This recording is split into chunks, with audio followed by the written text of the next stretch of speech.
Hi everyone, I'm Heather Poduska and welcome to Thrive, the show where I bring you tips, resources, and people to help you create a more abundant life and business. You are in for high-value content coming to you from industry leaders who are growing their business, making an impact, and rocking their brands. And I am thrilled to have my guest here with me tonight, Gail Ockerbloom Freeman, who's the owner of the Studio on the Common in Winchester, Massachusetts, which opened its doors in October 2015. Studio on the Common is a unique gift shop as well as an art studio that hosts creative classes for children and adults, private events, and unique and creative business offsites focused on strategy, team building, leadership, and organizational planning.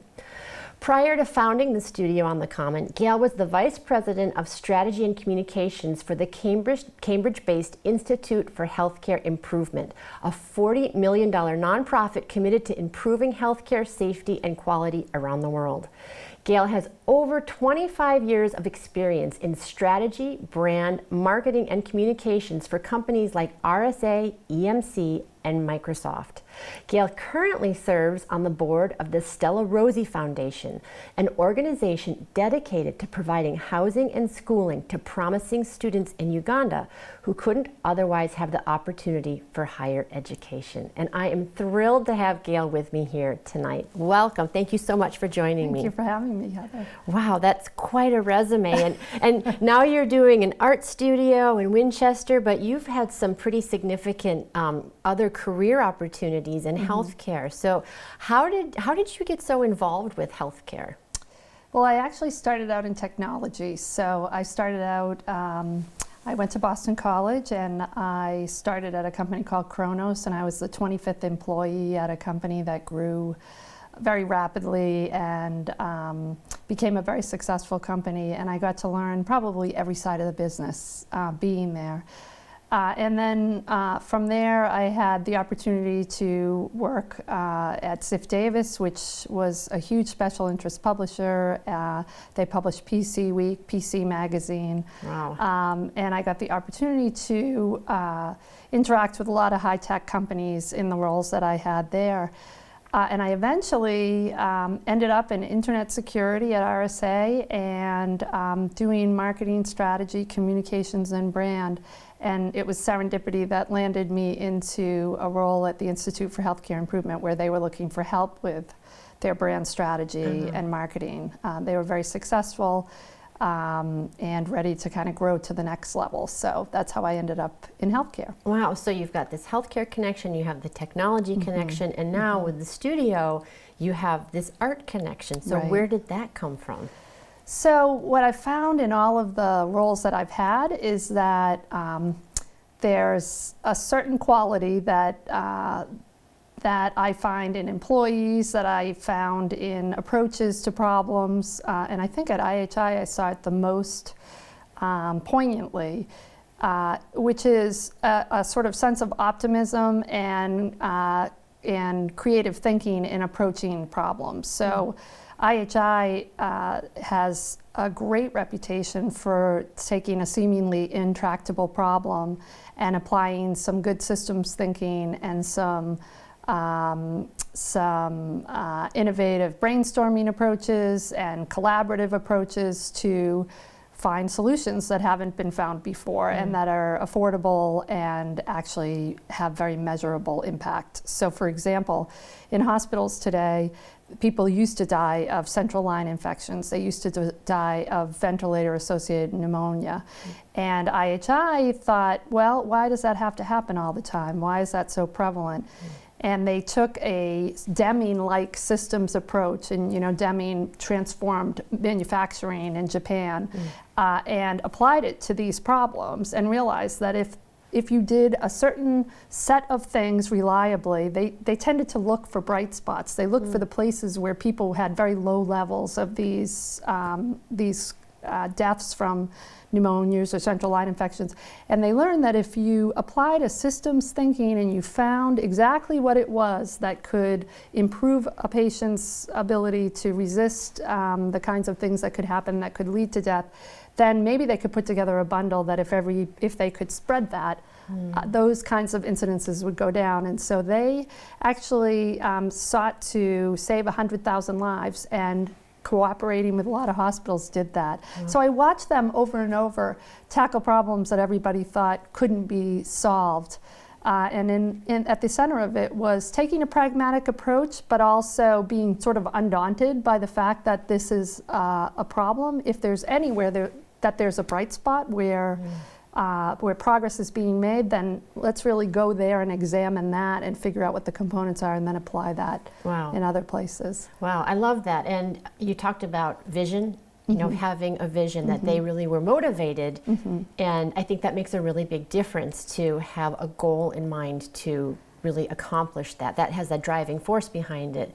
Did you find that, I'm curious about that particular experience, did you find the people there were unique? Because you noticed that they really had the success that maybe other companies or corporations were not having. And I'm wondering, was it because of the individuals that were there? Was it a mindset? Was it a corporate, policy thing? Why there? Well, the organization was founded by someone named Don Berwick, and Don Berwick recently ran for governor. He ran against Charlie Baker in the recent election. And he is an incredibly, and he was the head of Medicare and Medicaid services in Washington. He's an incredibly charismatic, innovative, resourceful kind of person himself, and he was a great leader for the organization and is in the healthcare industry. I think a year or two ago he gave the commencement speech at both Harvard Medical School and Harvard Business School. Wow. So I mean, his approach and sense of, we can do it. They had quotes on all the walls at IHI, and one of them was, if you see a problem, throw your hat over the wall and then go get your hat. So it's just go for it. Don't, just, you can, if you make that attempt, if you make that commitment that you're going to try to solve that problem, just make the commitment and then go do it. Wow. So I'm hearing vision, commitment, positivity, right? And I read some research once about the brain, and it said that your brain is not designed to make you happy, it's designed to keep you safe. Right. So it pays more attention to negative things than it does to positive things, because that's its job. So to counteract that, just to get equal, you have to have, I think, 3 positive impressions, thoughts, experiences, just to balance one negative experience. So yeah, and that's positive psychology, and there's been a lot of research that's been done that's proven that actually, that you can reverse that the brain is, that there's neuroplasticity, that the brain is not forced to be in that kind. If you're a negative person, you don't have to stay a negative person all your life. If you're somebody who sort of sees the problems and never sees the solution, that's you can make an adjustment so that you can start to see the solution. And I think IHI had that sense of optimism, and people would come to our conferences and say, I just feel invigorated and ready to go and go back and make changes. And there was also a belief, and this is something that I try to bring to the offsites as well, in small tests of change. So first you have a very clear aim. What is it that you're trying to accomplish? Then you need to understand, how are you going to measure? How will you know if you actually achieve that aim? How will you measure results? But then once you've figured out, okay, if this is my aim, here are the ways that I'm going to go about trying to achieve that, the primary drivers of success to achieve that aim. Then it's small tests of change. So, we talk about failing fast and failing forward. Failure's our friend. We're going to learn a whole lot from failing as long as we fail fast and fail forward. Take that information and use it to go to the next test and keep laddering on that knowledge. So, so I think positive psychology, which you're talking about, is something that individuals are being encouraged to adopt, but actually we need to see that within organizations, we need to see that within politics. We need to approach with optimism, we need to approach with a belief that there's a third way and that we don't have to get into our corners and done, we're on opposite sides, there's nowhere to go. And all of that is something that I feel very passionate about and hope to build on within the business. Yeah, and I think that human beings are driven to be creative, and creativity happens in positive environments. If a kid is feeling shut down or negative, they're not playing, they're not in that space. It has to be a fun, open environment. So now you're bringing that to the studio. So talk to us a little bit about what's going on there and how you're taking that positivity, that vision, that commitment, those small wins and increments and metrics and bringing that to the studio. Yeah, so I grew up in this town, and I also had a grandfather who owned a summer camp, and I rode to camp in the front of the Oldsmobile with him. And doing something with kids and creativity in my hometown has been something that I've thought of for a really long time. And I guess back when I thought of that, I didn't think about the impact it would have on adults and how it can literally change how we see and approach and solve problems. But in the studio, we offer classes to children and to adults, painting, drawing, decorative painting, and often people come in and say, I'm not an artist, I have no talent at all. The first thing that I say to a class, and I had 7-year-olds in for a party and I was leading them through a painting project, and the first thing I said to them is, who in here is an artist? And every single one of them put their hand up. There's a great TED Talk about creativity and are our schools killing creativity? And the speaker, I think his name's Sir Kenneth Robinson, tells the story of a child who's drawing a picture of God, and the teacher says to the child, well, no one knows what God looks like. And the child said, well, they will soon. So that's awesome. That's so great. But, you know, a lot of adults, I think I get really excited about getting adults in doing things because, you know, we might not all be artists, but we're all creative. We're all creative. We learn to walk, we learn to talk, there's all... And I think there's a drive to want to be creative. And I think that's even more important, even if you're not. There's a difference between being creative and being talented or being, you know, refined and a master. Right. And you don't have to be a master to be creative, right? Because it's just a natural drive, I think. And I think if that's not there, if it's suppressed, that's a quality of life issue. Yeah, and if we always associate creativity with a particular job, so that's the job of the graphic design department, or that's the job of the photography department, or well, that cuts out a whole lot of people who might have solutions to problems. So I love a book that's called Creative Confidence, and it was written by the founder of the D School at Stanford, which stands for design. So there used to be just a B school, the business school. Now there's a D school, and the D school specifically draws upon all the disciplines within the university, and they'll work on problems like one particular problem that they worked on was an incubator solution for India, where the incubators were way too expensive and babies were dying, and this group that included finance people and business people and creative people and engineers all came together and designed an incubator system that was affordable and that saved thousands of lives now. So if we think that only the creatives, the quote creatives, have answers, we're really missing out on a whole lot of talent that could change the world. So what is your definition of creativity then? That's a really good question. I don't think anybody's ever asked me that before. I would say it comes back to positive psychology. I think it's a sense of optimism that there are solutions, and it's keeping our eyes open. It's people who look for, who have eyes to see patterns that are happening. Yeah, I think connections, right? Making connections. Yeah. It's being able to listen to other people. It's being able to hold things loosely. So if I have an idea and then you add on to that idea and you toss it back to me and we can kind of catch ball it.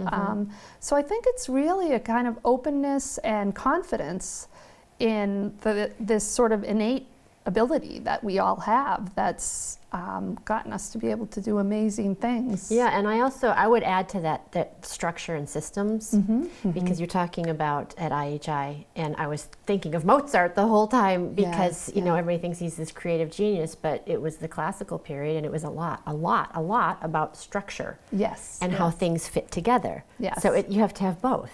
Well, and even an artist, when they approach a painting, and this is something that I'm learning because I'm not an artist, but when I see people in the studio teach a class and they'll say, well, let's just look at this. Now, if we were going to try to reproduce this painting, you know, it's cut in a third, a third, a third. I mean, they're planning. They're thinking about how am I using the space on this canvas? What is the, you know, what is the style of this? What are the materials I'm going to need? So you're right. I think it's not, creativity is not, and this is where the systems comes in, it's not just out there random, willy-nilly. No. Yeah, is there a side of it that is really free form? There definitely is, but if it's not kind of, if it can't be made pragmatic and grounded in a business environment, then it's not serving the purpose for that business potentially. So. Well, I love that. I mean, you keep saying you're not an artist, but I would beg to differ. I mean, you're bringing this, you're birthing this creative entity in the studio on the Common, and it's your vision, it's your commitment, and it's also connecting, right? Because it's connecting technology. It's literally technology, because I know you have the technology back. Yeah, and the screen in the studio, and oh yeah, I have all the like the things that you would need for a business meeting, right? With all the art supplies all mixed together. So I really love that. And even when we're working with kids, we have a wonderful teacher there, Sean Baker, who's doing this class with the kids, and it's drawing. But when they draw, they're drawing something, and then I have a giant whiteboard, a whole wall that's idea paint. And the kids create this scene, and then they do this stopgap animation. And so they put an airplane up, and they put a monkey going up a tree, and then they get it all up there, and then they drop to the floor, and he takes a picture, and then they jump up, and they move the plane, and they move the monkey, and then they drop to the floor, and then at the end, it's this great animation that they've done. And they even had a girl, I saw one today, where a girl had done a cartwheel on a balance beam. And so we try to bring technology in and use the space. The space was purpose-built for these kinds of activities. That's the vision again. Right, I mean, right. And that came from business because, you know, at IHI we had what we called the Sandbox. And I mean, we had governments, healthcare systems from Denmark coming and saying, can we come work in the Sandbox? We had people working on all kinds of problems, people from the National Institutes of Health, people from Medicare and Medicaid services. So I saw how having a set of tools and a open space, and then some new ideas about how to collaborate and work together could, you know, really rapidly get you to new places that you weren't getting to before. So who's coming to play in your Sandbox now? Well, besides the kids and the classes, we've had a great group of kids coming through. I had in a financial services firm that came in and wanted to think about their place in the community. I had a law firm come in that wanted to have a team event. I had the Institute for Healthcare Improvement come in to do some strategy work, their business and marketing teams. And I had a marketing team from a content marketing technology solution in Boston. They've all been slightly different, and the response has been really wonderful. It's something that there's a lot of pent up desire for people to be able to get off the hamster wheel. I have one of my favorite cartoons is a picture of a hamster who's sitting with his legs crossed on the wheel, and it says, "I had an epiphany." And these, you know, people are under the gun all the time at work, and they can't do their best work that way. Google allows their engineers, or insists that their engineers take 20% of their time to just think of new things because there's an appreciation. Archimedes discovered displacement sitting in a bathtub, right? He went in, the water went down. You need to get off the treadmill sometimes to be able to have those epiphanies and breakthroughs in your business, and also just to refresh and rejuvenate.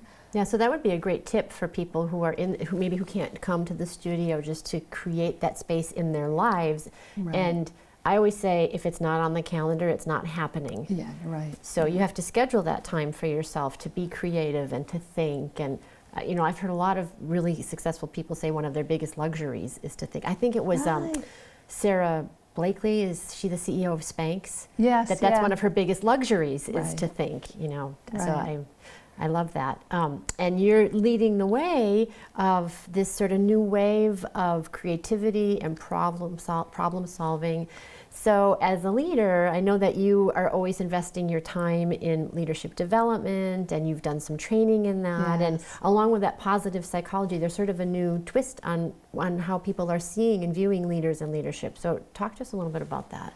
Yeah, so I had at IHI, I've always led teams, and at IHI I had the opportunity to participate in a program by a man named Parker Palmer, who's a sort of a Renaissance man. He's an educator. He has written a number of books on transforming the education system. The Courage to Lead program started for educators, so he extended that into healthcare. And healthcare, physicians and nurses and everybody in healthcare is very beleaguered. I mean, there's the disease is growing, the age of the population is growing, the chronic diseases and diabetes and obesity, it's just, and the price of healthcare is just skyrocketing without the best results. We spend twice as much in the United States on healthcare, and some people say we get about half the results. And so anyway, this program was meant for leaders within healthcare. And healthcare in the past has been a very command and control kind of environment. And what we're learning is that leadership, that's not the skill that's needed anymore. The skills of leadership used to be command and control. The top guy or gal figures out what's going to happen. They pass that down to the troops. The troops execute, and the job of the leader is to put together, presentations and sell ideas, and there's this whole notion of servant leadership and creating environments where you can actually have your employees thrive, where creating environments. Somebody said to me today when I said I was going to be doing this show, they said, that word thrive is coming up all over the place. Again, that's positive psychology. Instead of us trying to get the average in schools or in healthcare or anywhere, what about the outlier that's doing a fantastic job? They're thriving. How do we train people to thrive? So this program was all about that, and I was in the program with chairs of departments in universities who had 1,000 docs reporting to them, anesthesiologists, and surgeons, and they were all there to learn how to be leaders who were serving the people who work for them and creating the opportunities and the space for them to be as successful as possible. And so, that's been... So what were some of the, I was reading some of the research, and I noticed there were 3 kind of main points that you took away from that. What were some of the main attributes of leadership moving forward that people need to think about? Well, I think one thing is it is not command and control. The front line, and particularly in healthcare, the front line, the people who are doing the job day to day have a lot of the answers themselves. So I think of this when I'm running the shop, and I'm building a business that I never did before. I'm trying to co-create it. So I would say one is really thinking about every person in the business, every part of the business, and what piece of the puzzle do they hold? Right. Yeah. And I've heard over and over again that if you want to be really successful as a leader, as a CEO, your job should be to get yourself unemployed as soon as possible. Yes. Yeah. Because you're empowering your employees to take over so that you can have less hands-on. And think about the next problem that might need to be solved. And be strategic. Right. Instead of the drone, the worker bee. Exactly. I also think co-creating, the idea that, when I started to think about this business in my hometown, it really has 4 or 5 different business models. So there is the store, there's the adult and children's classes. We do a lot of birthday parties for kids, which is really a lot of fun. We do the business offsites, and then people want private events, and we rent the space. But when I was thinking of all of that, I kept thinking, don't try to define it so strictly. Hold it loosely, because what does Winchester need? I don't know exactly what they need. And I'd like to build something that is very useful in the community, and something that we can build and sustain and make successful. So I'd say that's another attribute. And I love what you're saying, because I do a lot of branding for people as well as, and yet that's your experience. And people, I always think of my job as integration instead of separation, of bringing the different, keep zipping it up. Like that's a singing thing too, of zipping up your support and your breath. Right. That it's not about like having disparate pieces to the brand or the person. It's bringing those pieces in all together to make something new and creative and organic. And that's when it gets really exciting. And so I love that, because that's what you're doing with the studio. When I used to do branding and people didn't understand it, I'd say, okay, everybody think of one word that describes this business.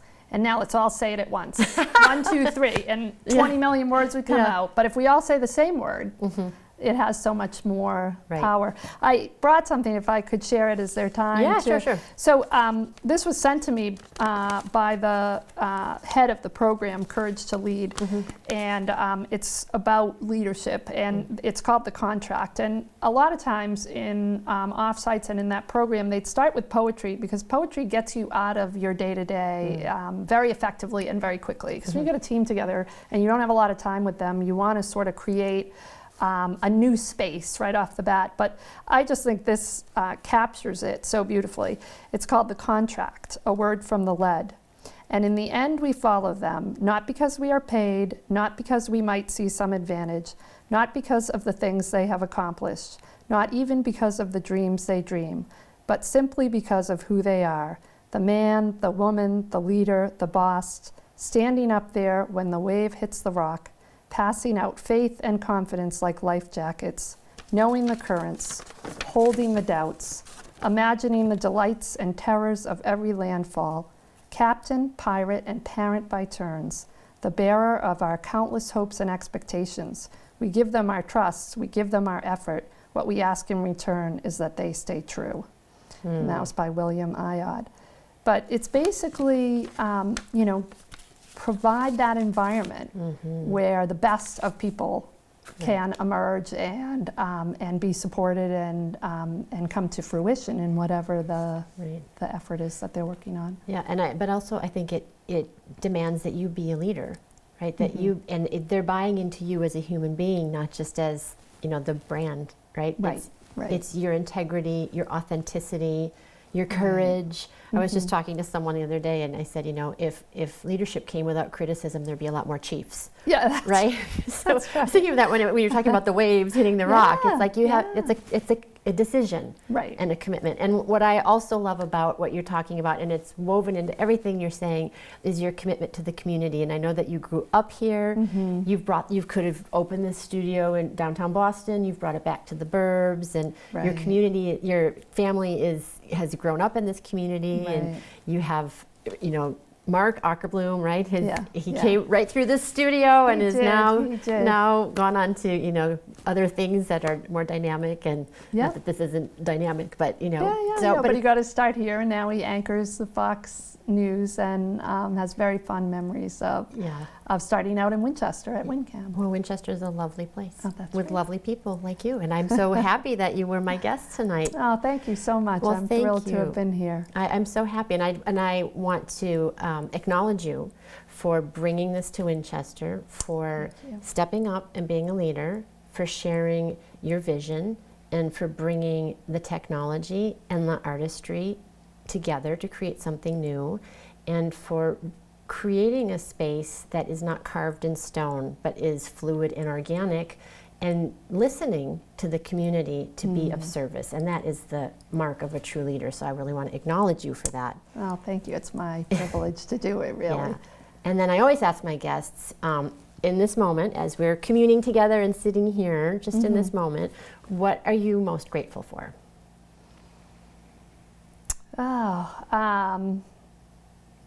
The opportunity to do this, the opportunity to do something that I've dreamt about for a long time, to have my kids see me follow a dream that I had, and to have so much support, to have people come in and say thank you for opening something different and new and taking a chance, and they lean in and lend their support. So I feel really grateful for that.